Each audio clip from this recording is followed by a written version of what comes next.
post office is in a sorry state, and the recent 3-month-long strike has left many stranded as workers air their grievances.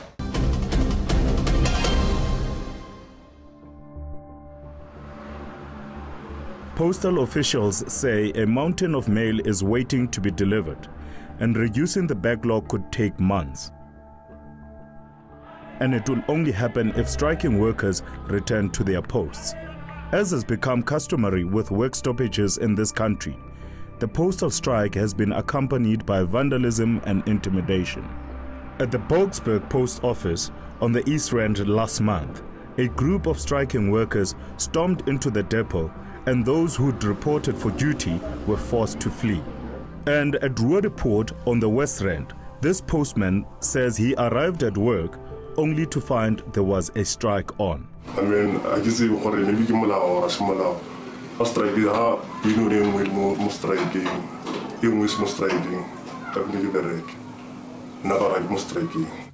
But striking workers were having none of it and attacked him and his colleagues who'd arrived for work.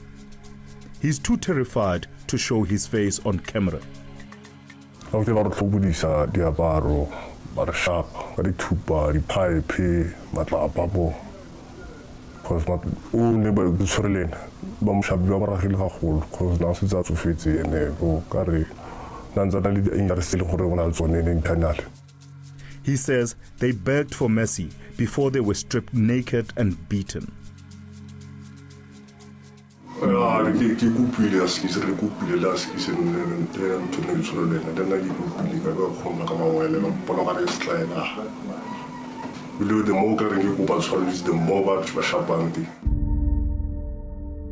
He spent 5 days in hospital.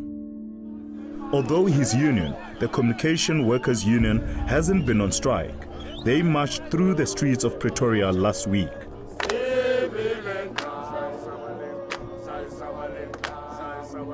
A postal worker from the Krugersdorp depot, Thanduxolo Jika, says the strike has made colleagues and friends turn on each other. There are 3 postal unions, each with different wage demands. We ended up really looking at each other as enemies.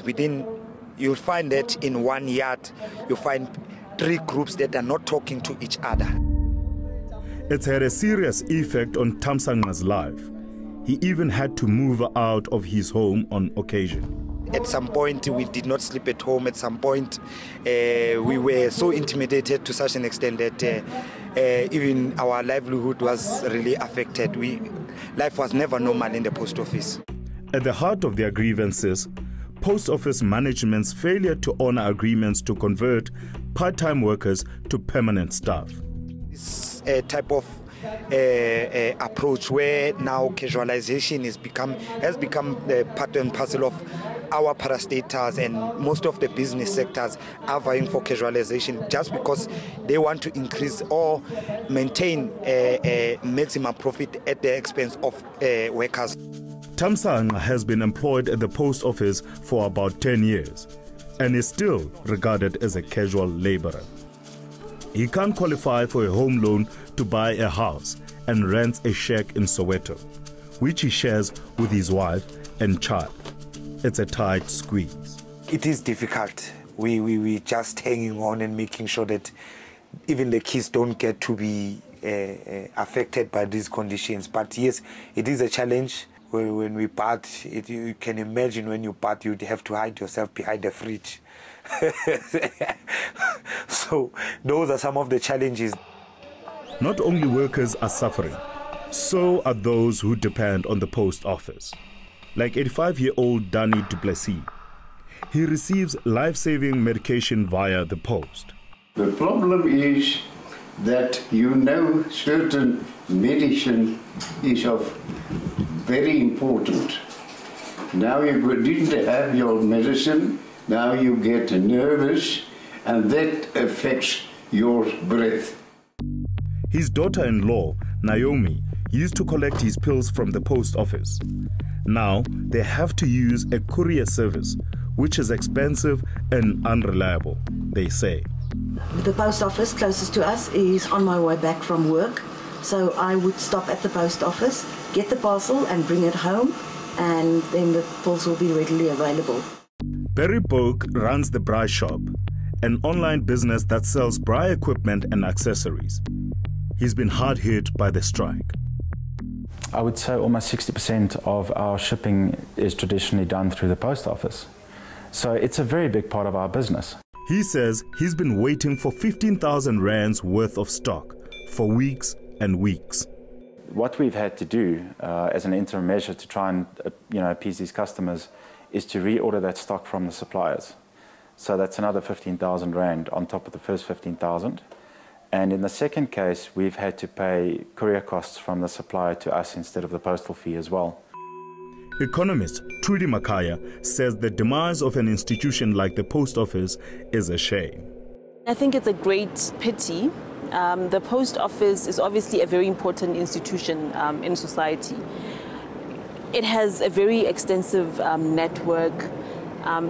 It is the guarantor of basic communication services to ensure that people are still integrated in the economy, they can still receive information. The post office told Parliament last week that it had already recorded a loss of 66 million rands because of the strike, and irregular expenditure in the past financial year amounted to more than 2 billion rands. Trudy says government could have better utilized the state asset. For instance, government services being offered through the post office, that's a clear opportunity that they could use to be a partner to Home Affairs, to the Department of Transport. It happened, but not as deeply as it should have. In terms of social grants, they actually lost the ability to be able to, they lost that contract to distribute grants. And so once again, something that would have given revenues, would have kept the post office as a vital part of a community, hasn't been realized. Former Post Office Internal Audit Committee Chairman Stephen Dietrich says lack of leadership has led the post office to financial decay. Management has been, in many cases, not had the focus that it should have had, and finds itself in legal battles over procurement, in other words, non-compliance. He says good governance could have made the post office a lean, mean state machine. 7, 8, 9 layers of management. You had senior executives, you had general managers, and then beneath them you had other managers, and so decision making was clumsy and long and protracted. Execution then becomes difficult. DHL and those and Fed Express and those companies, they're making big profits. The margins may be thin, but they run their businesses very efficiently, and there's no reason why the post office can't duplicate that. Telecommunications and Postal Services Minister Siyabonga Cwele has been called to account to Parliament. When it is working, we can assist the post office to get more business, even from government. We still remain with that commitment so that it becomes viable. Then we can start addressing the issues of benefits for the workers. But it can't be the other way around. We need strong leadership from both management and the board. You can't have a company which is continuously making losses without a workable turnaround. He recently wrote to the Post Office Board asking them to give reasons why they shouldn't be removed, but legal complexities stand in his way.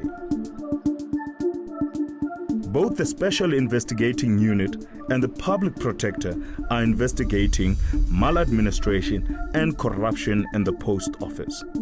But like the mail delivery, nothing is happening in a hurry. That's all from us this week. Please do give us your feedback. Our Twitter handle is @checkpoint_eNCA. Thanks for watching. I'm Ngepile Mabuse.